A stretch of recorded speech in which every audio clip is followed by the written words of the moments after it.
ರೀ ಅಯ್ಯೋ ಪೂಜಾ ಕಾಲ ರೀ ಸುಮ್ ಮನೆಗೆ ಹೋಗ್ಬಿಡು ನಡೀರಿ 5 ಕಿಲೋಮೀಟರ್ ಆಗಿಲ್ಲ ಅನಿಸ್ತೈತೆ ನಾವು ಇನ್ನೂ ಬಂದ ಈಗ ಮುಂದೆ ಹೋಗಕ್ಕಾಗತ್ತಿಲ್ಲ ಅದಕ್ಕೆ ನಾನು ನಿಮ್ಗೆ ಟ್ರೈನಿಗಿಲ್ಲ ಬಸ್ಸಿಗೆ ಹೋಗೋಣ ಅಂತಂದೆ ನೀವೇನು ಹೋಗೋಣ ಸೈಕಲ್ದಾಗ ಅಂತ ಕರ್ಕೊಂಡು ಹೊಂಟಿರಿ ಇಲ್ಲ ಪೂಜಾ ಏನಾರ ಆಗ್ಲಿ ಅದ ತಾಜ್ ಮಹಲ್ ತೋರ್ತಾವನ ನಿನಗೆ ರೀ ನೀ ಸುಮ್ ಖುಷಿ ಇರ್ಬೇಕಾ ಪೂಜಾ ನನ್ ಖುಷಿ ಕಲ್ ಹಾಕ್ರಿ ನೋಡ್ರಿ ಇಲ್ಲಿ ನಿಮ್ಗೆ ನಡ್ಯಾಕಾಗತ್ತಿಲ್ಲ ಸುಮ್ ಬ್ಯಾಡ್ ನಡ್ರಿ ಮನೆಗೆ ಹೋಗೋಣ ನೀ ಸುಮ್ ನಡಿಯ ನಿಮ್ಮ ಮೌನ ರೀ ನನ್ನ ಮಾತು ಕೇಳ್ರಿ ನಡಿಯ ಪೂಜಾ ಏನು ನನ್ನ ಮಾತು ಕೇಳ್ತೀರಾ ನೀವು ನಿಮ್ಗೆ ತಿಳಿದಿದ್ದೆ ಮಾಡ್ತೀರಿ ನಡ್ರಿ ಸುಮ್ಮನೆ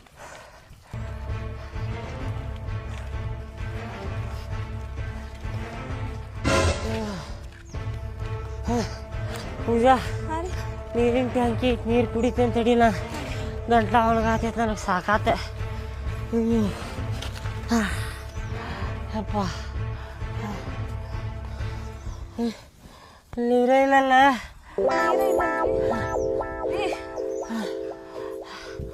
ಪೂಜಾ ಗಂಟ್ಲು ಒಳಗಾತೈತೆ ನನಗೆ ಇಲ್ಲೆಲ್ಲ ಒಂಥರ ಆಗತೈತಿ ಇಲ್ಲೆಲ್ಲರೂ ನೀರು ಕೇಳೋಣ ತಡೀರಿ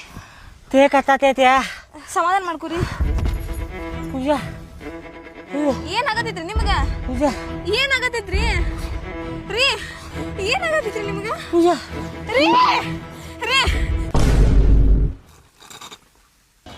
ಈ ಶಿಲ್ಯಾನ್ ಮುಗಿ ಮಟ ಏನ ನೀನ ಮುಗಿತೇನ ಹಂಗ ಅನ್ಸಾಗತೈತ್ ನನಗ ಏನ್ ಹುರುಪ್ಲೆ ನಿಂದ ಏನ್ ತಿಂಡಿಲಿ ನಿಂದ ನಿನ್ ಹಾಲತ್ ನೋಡಿದೆ ಅಂದ್ರ ಎಷ್ಟ್ ಸ್ವರ್ಗಿ ನೋಡ್ಲಿ ಮುಖ ನೋಡ್ಲಿ ಕರ್ರಗಾಗೈತಿ ಇವ ಅದಾನ ನೋಡಿವ ನೀವು ಮಬ್ಬಡಿಸಿ ಮಗ ಕುಂತಾನ ನೋಡಿಲ್ಲಿ ಏನ್ ಪುಣ್ಯಾತಮ ಮಾಡ್ಯಾನ ಮಗ ಇವತ್ತ ಚಾ ಕುಡಿಯುವಾಗ ಏನ್ ಮಾಡ್ಯಾನ ನಾನು ಹೆಂಡತಿಗೆ ಸೀರೆ ಕುಡಿಸಿದೆ ಅಲ್ಲಿ ಫುಲ್ಲು ಖುಷಿ ಆದ್ಲಲ್ಲಿ ನಾವ್ ಎದಕ್ಕೆ ದುಡಿಯುದಿಲ್ಲ ಹೆಂಡತಿ ಮಕ್ಕಳ ಸಲುವಾಗಿ ದುಡಿಯುದ್ಲಿ ಅಂತೇಳಿ ಎಲ್ಲ ಹುರುಪಿ ಎಬ್ಬಿಸ್ಬಿಟ್ಟ